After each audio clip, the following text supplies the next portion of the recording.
ជំរាបសួរលោកគ្រូអ្នកគ្រូនិងសាសានុសិស្សទាំងអស់ជាទីគោរពខ្ញុំបាទឈ្មោះជីវបញ្ញាឯកទេសរូបវិទ្យាបង្រៀនរូបវិទ្យាថ្នាក់ទី10នៃវិទ្យាល័យចំណេះទូទៅនិងបច្ចេកទេសព្រះរាជសភាថ្ងៃនេះខ្ញុំមានវិធានបទពិសោធន៍មួយដែលស្ថិតនៅក្នុងជំពូកទី3អគ្គិសនីនិងម៉ាញេទិកមេរៀនទី2ចរន្តជាប់និងម៉ាញេទិកដែលស្ថិតនៅក្នុងសៀវភៅគោលទំព័រទី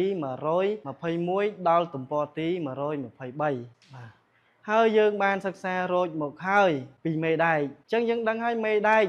ហើយបងប្អូនទាំងអស់គ្នាក៏បានស្គាល់ដែរក្នុងជីវភាពសប្តាហ៍ថ្ងៃអញ្ចឹងមេដែកវាមានលក្ខណៈម៉ាញេទិករបស់វាហើយវាអាចឆក់ទាញដែកឬក៏កំទេចដែកបានអញ្ចឹងថ្ងៃនេះតើយើងត្រូវធ្វើដូចម្ដេចដើម្បីឲ្យមេដែកហ្នឹងលែងឆក់ដែកបានបើបានតើយើងត្រូវធ្វើដូចម្ដេច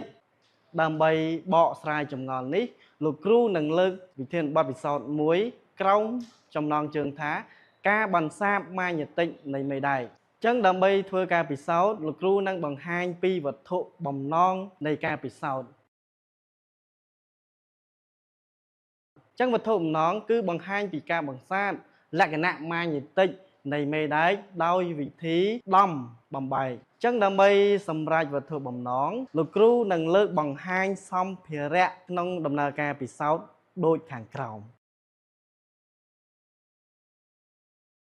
បាទទី1គឺ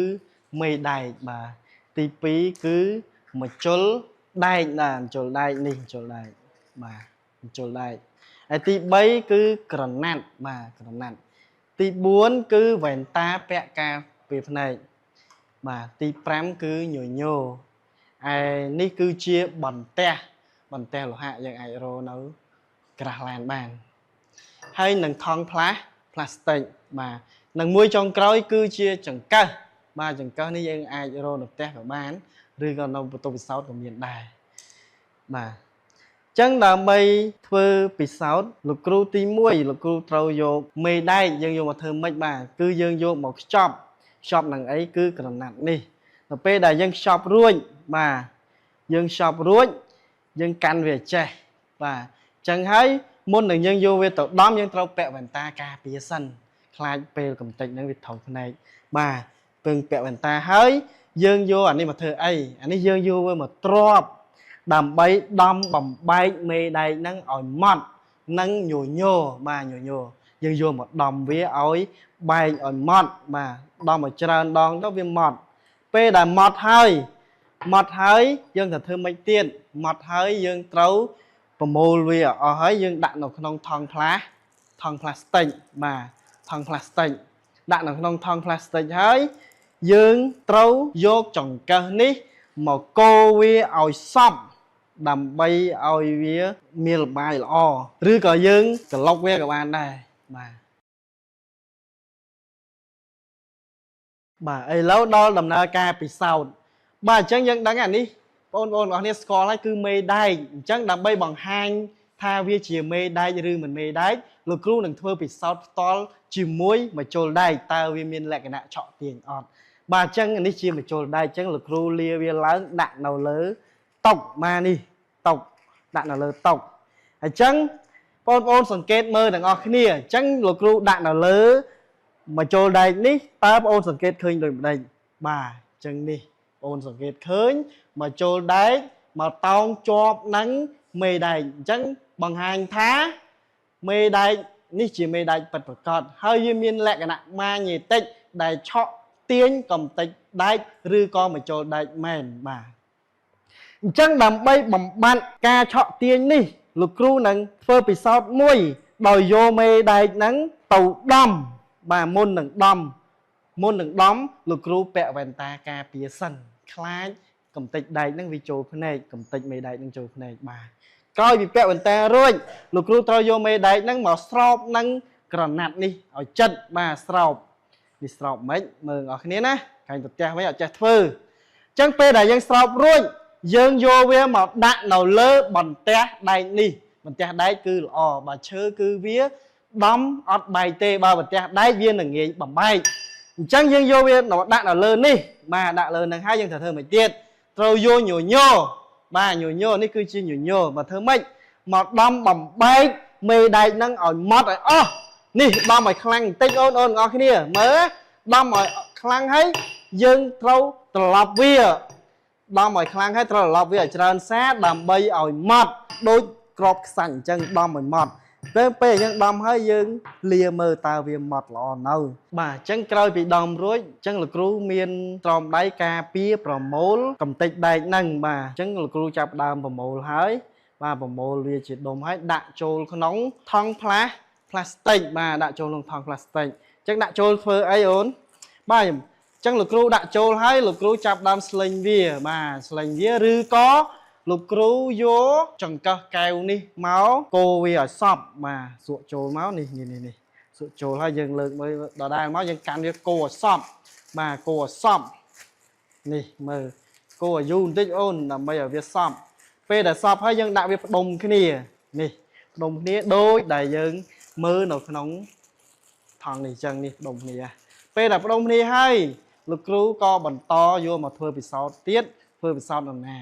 អញ្ចឹងពិសោធន៍យើងសាកម្ដងទៀត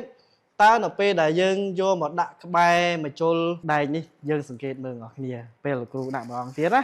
នេះកាន់ដាក់យើងសង្កេតមើលបងប្អូនគ្នាតើបងប្អូនបងប្អូនគ្នាសង្កេតឃើញមកជុលហ្នឹងមកតោងជាប់នឹងកំទេចមេដែកនឹងដែរឬទេ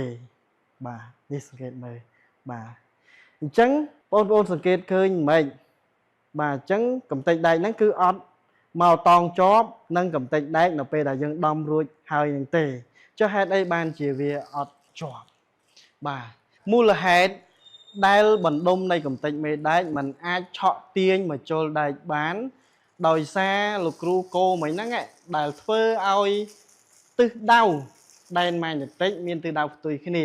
ជាហេតុដែលធ្វើឲ្យដែនម៉ាញ់ទិកផ្គូបវាគឺមានតម្លៃស្មើ0ចឹងហើយបានជាបណ្ដុំហ្នឹងมันអាចឆក់មកជុលដែកបានបាទអញ្ចឹងបើសិនជាលោកគ្រូយកកំទេចដែកតូចមួយនៃបណ្ដុំនេះចេញមួយបាទយកចេញឲ្យយើងមើលមួយចំណែកតូចមួយមកដាក់នៅលើតុនេះហើយលោកគ្រូនឹងយកមកជុលដែកនេះមកដាក់ក្បែរវាយើងសង្កេតឃើញមិនបាទអញ្ចឹងបងប្អូនទាំងអស់គ្នាសង្កេតឃើញមិនកំទេចដែកតូចមួយនេះបាទអញ្ចឹងបងប្អូនប្រហែលជាសង្កេតឃើញថាវាមកឆក់ជាប់នឹងមកជុលដែកហ្នឹងចាហេតុអីបានវាឆក់ជាប់ដោយសារកំទេចតូចហ្នឹងវានៅតែមានលក្ខណៈម៉ាញេទិករបស់វាអញ្ចឹងយើងដឹងហើយលក្ខណៈម៉ាញេទិកគឺវាអាចឆក់ទាញដែកឬសារធាតុដែកបានបាទហ្នឹងណាបាទក្រោយពីពិសោធន៍រួចលោកគ្រូនឹងបានតារាងដូចខាងក្រោមបាទហើយតារាងហ្នឹងលោកគ្រូចែកចេញជា3ផ្នែកបាទផ្នែកទី1គឺមេដែកមុនពេលបំបែកអញ្ចឹងយើងសង្កេតឃើញហើយមេដែកមុនពេលបំបែកបងប្អូនអរគ្នាសង្កេតឃើញថាវាអាចឆក់មកជុលដែកបានឯតារាងទី2ក្រោយពេលបំបែកមេដែកអញ្ចឹងក្រោយពេលបំបែកមេដែកហ្នឹងវាមាន2បាទមួយគឺបណ្ដុំនៃចំណែកតូចអញ្ចឹងបណ្ដុំនៃចំណែកតូចហ្នឹងយើងសង្កេតឃើញថាវាអត់ឆក់មកជុលដែកទេប៉ុន្តែក្រោយពេលបំបែកដដែលហ្នឹងយើងយកចំណែកតូចមួយនៃមេដែកបាទយកមកពិសោធន៍ទៀតយើងសង្កេតឃើញថាកំទេចតូចហ្នឹងវាឆក់ទាញមកជុលដែកហ្នឹងដូចមេដែកធំដែរអញ្ចឹងកំទេចតូចហ្នឹងក៏វានៅតែមានលក្ខណៈម៉ាញេទិករបស់វាដែរបាទដោយផ្អែកលើលទ្ធផលពិសោធន៍ខាងលើវិធីដំបំបែកមេដែកទៅជាកំទេចដែកតូចជាវិធីមួយដែលអាចធ្វើឲ្យបន្សាបលក្ខណៈម៉ាញេទិកនៃមេដែកតើមានវិធីផ្សេងទៀតដែរឬទេអញ្ចឹងវិធីផ្សេងដូចជាវិធីដុតកម្ដៅនិងវិធីប្រើចរន្តឆ្លងកាត់ជាដើមបាទជាចុងក្រោយខ្ញុំសូមអរគុណដល់លោកគ្រូអ្នកគ្រូនិងសិស្សានុសិស្សទាំងអស់ដែលបានចូលរួមការពិសោធន៍របស់ខ្ញុំតាំងពីដើមរហូតដល់ចប់បាទសូមអរគុណសូមជម្រាបលា